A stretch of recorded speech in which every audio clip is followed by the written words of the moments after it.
जो दिल्ली लोग बैठते हैं उनको सिर्फ पैराशूटर दिखाई देते हैं, जो बड़ा नाम हुआ उसका बेटा है, उसका पोता है। लेकिन क्या सिर्फ विधायक या लोकसभा के सदस्य सिर्फ इन बड़े राजनीतिक घरानों के बेटे पोते? कुलदीप बिश्नोई जी तो 5 साल में 5 घंटे आदमपुर को नहीं दे, तो शायद लोकसभा चुनाव हारने के बाद से आदमपुर और हिसार और हरियाणा तो छोड़ो, वो तो भारत में। मैं तो ये कह रहा हूं कि ये परिवार तो यहाँ हार चुका। गांव की दर्रो दीवार एक बात कह रही है भाई कुलदीप बिश्नोई हारेगा, 101% हारेगा। अब जेजेपी यहाँ बीजेपी के साथ गठबंधन में है, तो गठबंधन तो नेताओं का होता है, वोटरों का तो कोई गठबंधन नहीं होता। राजनीतिक पार्टियां गलत टिकट दे दे तो एक टिकट होती है जनता की। उन लोगों को ये नहीं पता खाड़ा क्या होता है, डोड़ा क्या होता है, कल्टीवेटर क्या होता है, रो क्या होता है और कैसे खेती की जाती नहीं होने का कारण इस विधानसभा का सरकार में नहीं होना था।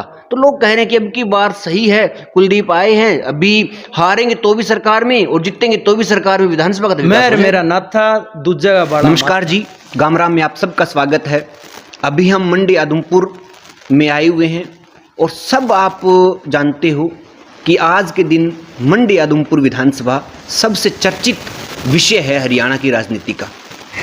अभी मेरे साथ राम प्रसाद गढ़वाल जी हैं जो जिला परिषद के सदस्य हैं और वार्ड नंबर इनका 5 है। आज हम इनसे बातचीत करने वाले हैं। ग्रास रूट के व्यक्ति हैं, गांव की पृष्ठभूमि से जुड़े हुए हैं, शहर में यहाँ मंडी आदमपुर में रहते हैं। तो इनकी क्या अभी सोच है, किस प्रकार से आने वाली राजनीति है उसको ये देखते हैं। और एक गांव में हम जा रहे हैं तो वहाँ ये भी चर्चाओं का दौर है कि राम प्रसाद गढ़वाल जी हैं, मुकाबले में मैदान में ये भी आ सकते हैं और मुकाबला दे सकते हैं। तो इनसे चर्चा करते हैं, क्या सोच है, क्या विचार है इनके, सब आप तक पहुँचाते हैं। राम राम जी। राम राम जी। सबसे पहले तो आपको भी राम राम, आपके तमाम दर्शकों को भी राम राम। चलो फिलहाल मैं अपना परिचय दे देता हूँ। वैसे पूरा जी, मैं राम प्रसाद गढ़वाल हूँ, मेरा गांव कालीरावण है, जिला परिषद का सदस्य हूँ और यहाँ मंडी आदमपुर में रहता हूँ पिछले 20 साल से। और मेरे जिला परिषद में 12 गांव आते हैं जो कि सभी आदमपुर हल्के के गांव हैं। और हमने चौधरी देवीलाल से प्रभावित होकर राजनीति में कदम रखा। चौधरी देवीलाल हमारे राजनीतिक गुरु भी कह सकते हो, हमारे आदर्श हैं, पूजनीय हैं। और हम भगत सिंह की विचारधारा से भी इत्फाक रखते हैं। हम डॉक्टर भीमराव अंबेडकर जी को भी अपना आदर्श मानते हैं। तो तमाम ये बातें लेके अब हमें आदमपुर हल्के के लोगों के बीच जाना है। अब ये लड़ाई किसी व्यक्तिगत कोई लड़ाई नहीं है, ये लड़ाई तो सिर्फ विचारधारा की लड़ाई है कि कौन सी विचारधारा अच्छी रहेगी। चौधरी देवीलाल की विचारधारा, डॉक्टर भीमराव अंबेडकर और चौधरी देवीलाल और भगत सिंह की विचारधारा को हम मिलाकर इस लड़ाई को आगे बढ़ाना चाहते हैं। क्योंकि 1968 से यहाँ एक ही परिवार का विधायक बनता आ रहा है जो कि लोगों की सोचने की क्षमता को भी कम कर दिया है। क्योंकि लोगों को कोई शायद अच्छा ऑप्शन ना मिला हो, ये भी एक वजह हो सकती है। तो अभी जनता के लिए, हमारे लिए, सबके लिए रास्ते खुले हैं। हम लोगों से लगातार लोगों के बीच जा रहे हैं, उनसे चर्चा कर रहे हैं भी कौन आदमी यहाँ से प्रत्याशी होना चाहिए। तो प्रत्याशी तो आज तक की जितनी भी राजनीतिक पार्टियां, इनका सिस्टम रहा है भी दिल्ली में बैठकर रणनीति तय होती है, जबकि रणनीति गाँव में बैठ के आम आदमी के बीच बैठ के तय होनी चाहिए, ऐसा हमें लगता है। ऐसा क्यों लगता है? क्योंकि जो दिल्ली लोग बैठते हैं उनको सिर्फ पैराशूटर दिखाई देते हैं, जो बड़ा नाम हुआ उसका बेटा है, उसका पोता है। लेकिन क्या सिर्फ विधायक या लोकसभा के सदस्य सिर्फ इन बड़े राजनीतिक घरानों के बेटे पोते बनेंगे?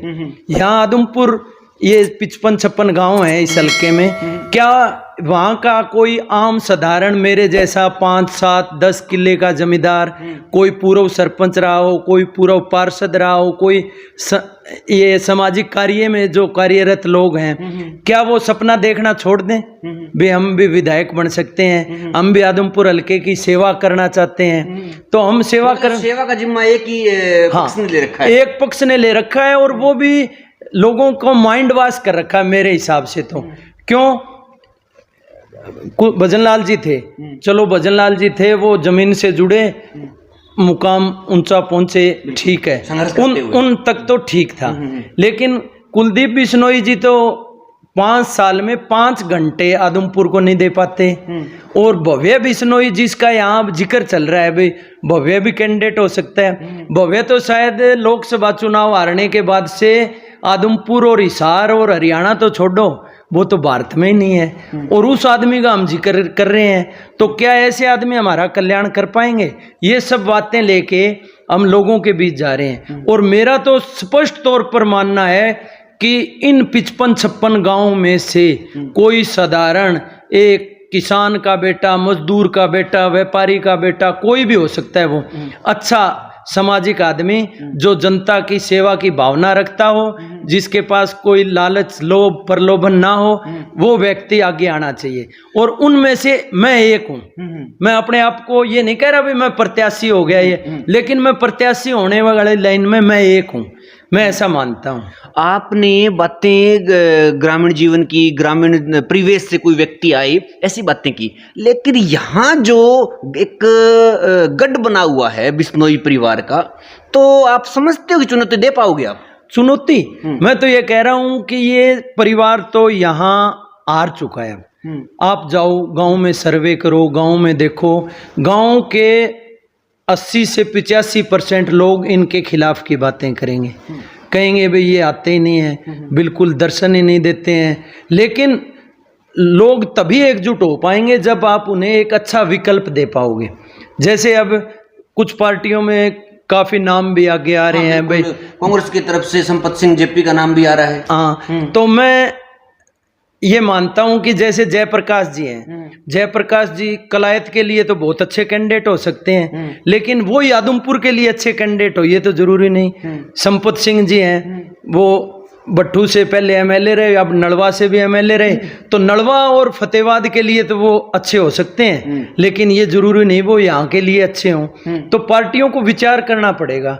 जैसे दीपेंद्र हुड्डा जी हैं, दीपेंद्र हुड्डा जी रोहतक के लिए तो बेस्ट कैंडिडेट हो सकते हैं, लेकिन वो हिसार लोकसभा के लिए बेस्ट हो ये तो जरूरी नहीं। तो हमें बैठ के हमारे लोगों में से प्रत्याशी बनाना चाहिए, और जो बढ़ती बेल है, वो बढ़ती बेल समाज उसको फलना फूलना देना भी चाहता है। वो बात मैं आपसे पूछूंगा कि हम गांव-गांव जा रहे हैं, सर्वे कर रहे हैं, कुलदीप जी के प्रति इस बात को लेकर थोड़ी नाराजगी हमें भी देखने को मिली कि वो आते कम हैं, मिलते कम हैं, लेकिन फिर भी लोग कहते हैं भी जीतेगा तो कुलदीप बिश्नोई।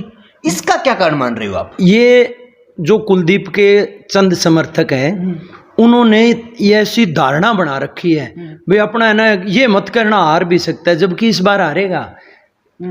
आप जाओ गांव की दर्रो दीवार एक बात कह रही है भाई कुलदीप बिश्नोई हारेगा, 101% हारेगा। हम पिछले 5, 7, 10 दिन से गांव में जा रहे हैं लगातार, और कम से कम 1000 व्यक्तियों से मैंने संपर्क किया, जो कि हल्के के आम भी थे, खास भी थे, पूर्व सरपंच, पूर्व पार्षद, नंबरदार, बीडीसी मेंबर, वो तमाम लोग कह रहे हैं भाई इस बार कुलदीप बिश्नोई का हारना तो तय।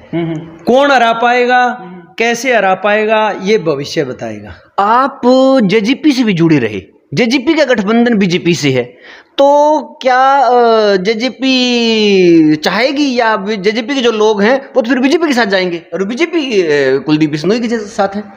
देखो अब जेजेपी यहाँ बीजेपी के साथ गठबंधन में है, तो गठबंधन तो नेताओं का होता है, वोटरों का तो कोई गठबंधन नहीं होता, और वर्करों का तो कोई गठबंधन नहीं होता।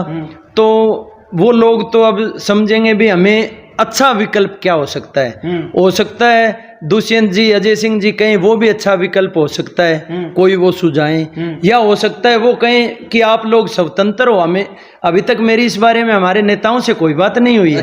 अच्छा, तो हो सकता है वो कहें भी आप तो स्वतंत्र हो, जैसा चाहो आप अपना काम करो, जो आपको उचित लगे करो, क्योंकि हम तो ये कैंडिडेट इस बार गठबंधन में नहीं उतार रहे। तो जनता को फैसला लेना है, और कई बार ये ऐसा होता है आपने भी देखा होगा, आपने कवरेज पिछले काफ़ी दिन से की होगी राजनीतिक लोगों को, कि राजनीतिक पार्टियां गलत टिकट दे दे तो एक टिकट होती है जनता की टिकट, और जनता अपनी टिकट दे के अपना प्रतिनिधि खुद चुन लेती है। मतलब आपको जनता की टिकट मिलने वाली है? ये मैं अभी कह नहीं रहा। अच्छा। हम चर्चा कर रहे हैं लोगों में। हाँ।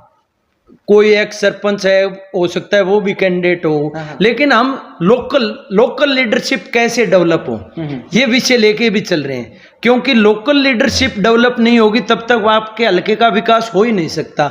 आप दिल्ली, लंदन, गुड़गांव बैठे लोगों से क्या उम्मीद लगाओगे? वो आपका विकास करेंगे?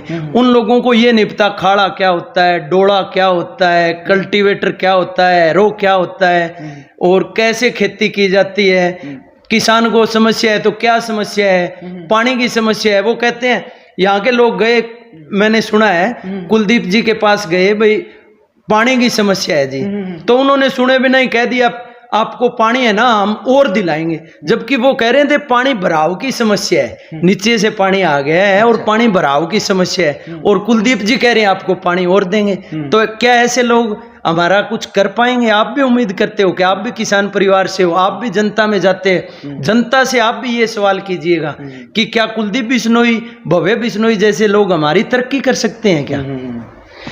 आपने पीछे भगत सिंह जी की, महात्मा बुद्ध की और ताऊ देवीलाल की फोटो लगा रखी है, और आप अभी थोड़ी देर पहले कह रहे थे डॉक्टर भीमराव के आदर्शों पे हम चलने वाले। क्रांतिकारी विचार तो हैं आपके। डॉक्टर भीमराव अंबेडकर के बारे में क्या विचार हैं आपके? डॉक्टर भीमराव अंबेडकर तो संविधान निर्माता है। मैं तो कह रहा हूं कि संविधान जो निर्माता है, देश तो उन्हीं के विचारों से चल रहा है। लेकिन अब जो ये नई विचारधारा आरएसएस की विचारधारा है, ये चंद लोग आरएसएस की विचारधारा से देश को चलाना चाहते हैं। देश डॉक्टर भीमराव अंबेडकर की विचारधारा से, उन्हीं के लिखे हुए संविधान से चलेगा। देश किसी एक पर्टिकुलर आदमी की बपोती नहीं है। देश तो संविधान से चलेगा, संविधान से चलेगा और संविधान से ही चलेगा।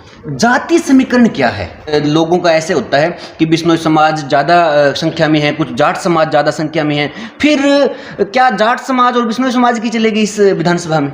देखो, ये आपने बहुत अच्छा सवाल किया विनोद जी, और विडंबना देखो इस देश की या इस प्रदेश की विडंबना देखो कि जातियों में हमें बांट दिया गया। आज मैं यहाँ से विधायक बन गया या कोई मेरा भाई विधायक बन गया, तो क्या वो सिर्फ एक जाति के काम करेगा? क्या उसको 36 जाति की बात नहीं करनी चाहिए? और इन कुलदीप जैसे स्वार्थी लोगों ने जाट, नॉन जाट ये बातें की, क्या ये बातें शोभा देती है? तो आप नॉन जाट की बात कर रहे हो, तो क्या आपको जाट समाज का वोट नहीं चाहिए?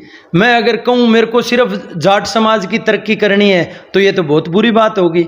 जो आदमी अग्रणी आदमी है उसको तो 36 जाति की बात करनी चाहिए और 36 जाति की विकास की सोच रखनी चाहिए। और कुलदीप जी के बारे में तो मैं एक और बात कहना चाहूँगा।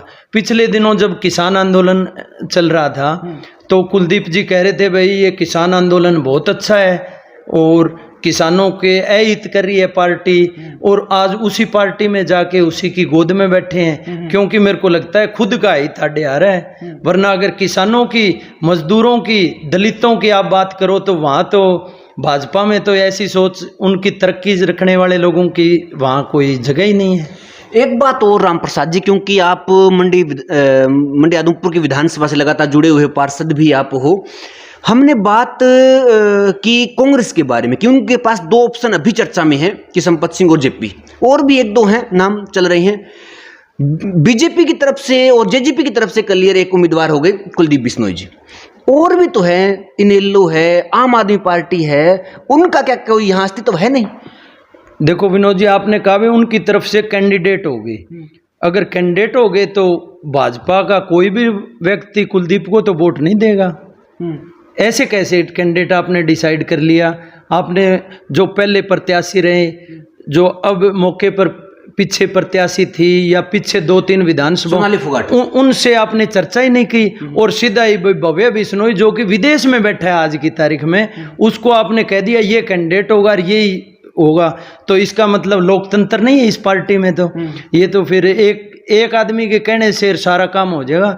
और मैं तो भाजपा वालों को भी सुझाव देना चाहूँगा कि ग्रास रूटर 55-56 जितने गांव हैं उनसे कोई अच्छा व्यक्ति चुनो ताकि आपकी यहाँ जमानत बच सके, वरना तो आपकी जमानत जब्त होने वाली है इस कैंडिडेट को जो आप लेके चल रहे हो। वो तो यहाँ आना उचित नहीं समझता। कोई व्यक्ति कह रहा था, भी हमने कहा भी आप आदमपुर आया करो जी, तो कहता वहाँ गंदगी बहुत है। तो गंदगी के लिए कौन जिम्मेवार है? इस गंदगी को साफ कौन करेगा? हमें सबको ये सोचना पड़ेगा। जिन व्यक्तियों को यहाँ आने से परहेज है तो हम जाके उनको गुड़गांव में विधायक बना के आएंगे। ऐसा तो शायद इस बार नहीं होगा, परिवर्तन होगा जी। तो और जो विकास है, क्योंकि लंबे समय से कई जगह हमने बातचीत की तो ये पाया कि विकास नहीं हो पाया, और विकास नहीं होने का कारण इस विधानसभा का सरकार में नहीं होना था। तो लोग कह रहे हैं कि अब की बार सही है, कुलदीप आए हैं, अभी हारेंगे तो भी सरकार में और जीतेंगे तो भी सरकार में, विधानसभा का तो विकास हो जाएगा। अगर सरकार में होना ही विधानसभा का विकास है तो यहाँ का साथ लगता हल्का उकलाना ले लीजिए, क्या वहाँ जहाज उतरने लगे? वहाँ कोई परेशानी नहीं रही। साथ हल्का लगता नलवा है, वहाँ से रणबीर गंगवा जी विधायक हैं, डिप्टी स्पीकर भी हैं, तो क्या अब नलवा में कोई समस्या नहीं बची? और अगर सरकार में ना होने से विकास कार्य प्रभावित होते हैं तो उसका सबसे बड़ा जिम्मेवार किसे मानोगे आप? जब 2005 में हुड्डा साहब की सरकार बनी तो सरकार में कांग्रेस में थे कुलदीप जी, हुड्डा साहब के साथ लगते विकास करवाते, कौन रोक रहा था उन्हें? किसी ने मना तो नहीं किया।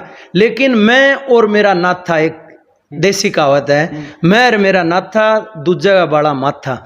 इनको सिर्फ और सिर्फ अपने परिवार की चिंता है, इनको हल्के की विकास की कोई चिंता नहीं है। जो परिवार 1968 से आज तक यहाँ से जीतता आ रहा है और उस हल्के के लोग जैसे बांडा एडी, बुढ़ाक, गुड़साड़, खारिया, डोबी, बालसमंद, ये लोग पीने के लिए जब पानी का अभाव होता है जेठ में तो साथ लगता डाबड़ी गांव है, वहां से पीने का पानी टैंकरों से राजस्थान से ला रहे हैं। तो कितना देखो कितना नीचे की बात है ये कि हम अभी तक अपने लोगों को मूलभूत सुविधाएं, बिजली, पानी ये नहीं पहुंचा पाए, तो क्या विकास करोगे आप?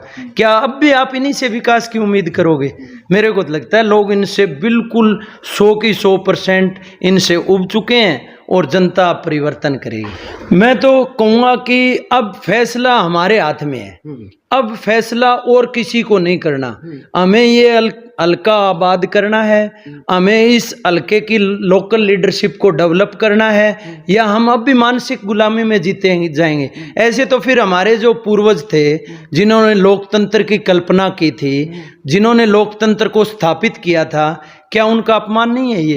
एक परिवार वो ही आ रहे हैं, वो ही आ रहे हैं, वो ही बका रहे हैं, मौके पर आते हैं, कुछ मीठी मीठी बातें कर जाते हैं, वोट लेके दिल्ली गुड़गांव जाके बैठ जाते हैं। अब फैसला सिर्फ और सिर्फ जनता को करना है, और जनता मेरे को लगता है इस बार चूक नहीं करेगी। जनता, हो सकता है ये बाई इलेक्शन है, इसमें सरकार भी प्रभावित करे, लेकिन वोट है ना, वोट तो बिल्कुल वोट में पड़ना है, और वोट का बटन इस बार कुलदीप के खिलाफ दबेगा 101%। ये डिसाइड हो चुका है यहाँ की जनता द्वारा। तो हम आदमपुर विधानसभा में हैं, लगातार इन गांव की यात्रा करेंगे, जितने विधानसभा में गांव पड़ते हैं, जितने भी जागरूक लोग हैं उनकी बातें भी हम आप तक पहुंचाएंगे। और किसी व्यक्तित्व के साथ, किसी गांव की यात्रा के साथ हम फिर मिलेंगे आपसे। तब तक के लिए नमस्कार, धन्यवाद।